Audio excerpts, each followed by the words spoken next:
What's up, guys? I hope you're having a super Saturday. I spent my Saturday playing board games with my mom, and I have a career-long losing streak on Monopoly of 0-4.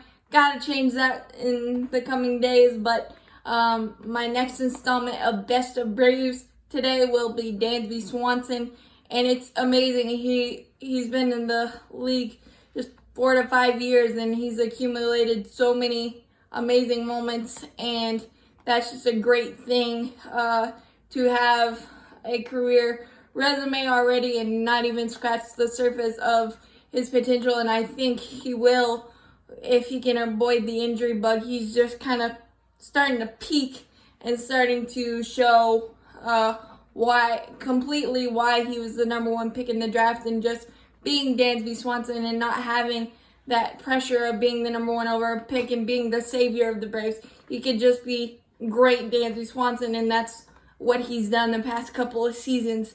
So, number 5 for me on his best list is kind of a personal moment. I met him, I guess it would be 3 to 4 years ago now, down in Disney, and he asked me where we were from, and I said Charlotte, and he asked me what my name was, and I told him Cassidy. He said, "Do you spell that with a C or K?" And I said a C. He said, "That's a good thing because we don't like K's."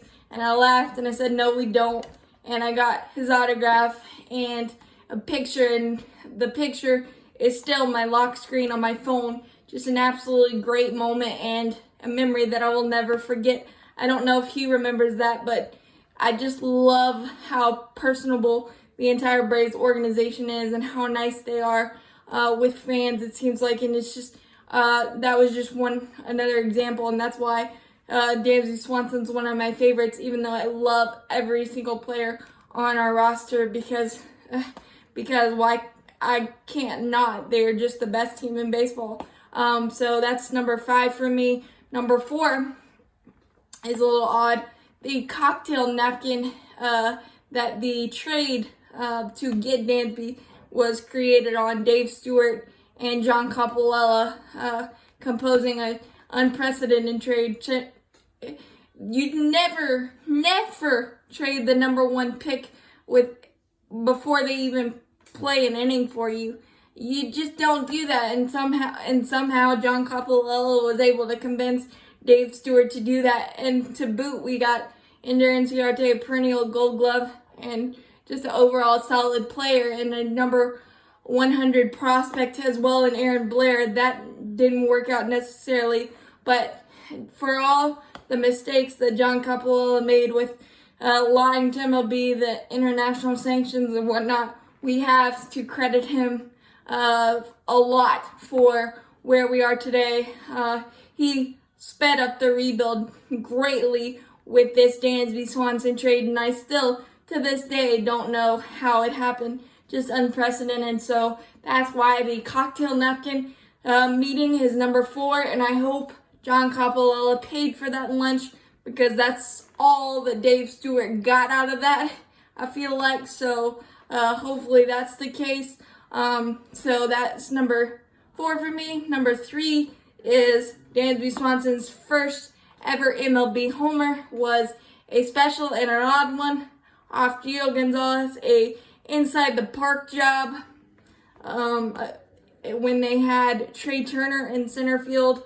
Not sure why they had him in center field. I can't remember the circumstances. I think they just needed his bat and his speed in the lineup, and however their roster was constructed, that happened, and it benefited Dansby because he crushed a ball to center field, but Trey Turner played it too close to the wall, and it ricocheted, and Dansby Swanson did the merry-go-round and had himself an Ozzie Albies helmet fly off. Great slide, just a great way to enter the record books. The odd way to enter the record books, but just an absolutely amazing way. And I think that is the last inside the park homer the Braves have had. I could be wrong on that, so don't quote me, but that is just absolutely amazing.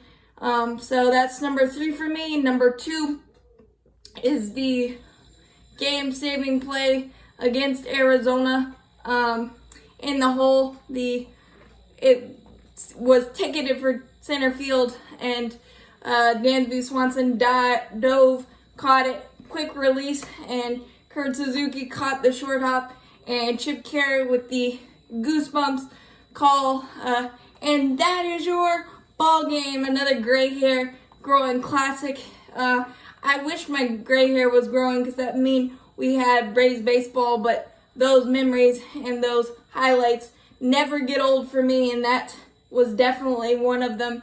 And to do it against the old team that drafted you is extra sweet, extra cherry on top for that one. And then number one, the obvious, where my mind says that the St. Louis playoff series ended last year, even though we know the actual ending, but Dansby Swanson had his I'm here to stay kind of moment with a runner on second, 2 outs, down to your last out. They walk McCann in front of him. The first pitch cutter absolutely crushes it into the corner for the game-tying double, and then just to tie it down to your last out to take a playoff lead. The whole emotions of that in the opposing stadium, just absolutely amazing. And then to be able to win with Adam Duval's single, just an absolutely incredible moment. I don't know what I did, but I do know I wore sunglasses after that moment just to be extra cool like Dansby was, because I've never seen that much emotion from him, and it was worthy of it. So that is my list. As always, go Braves.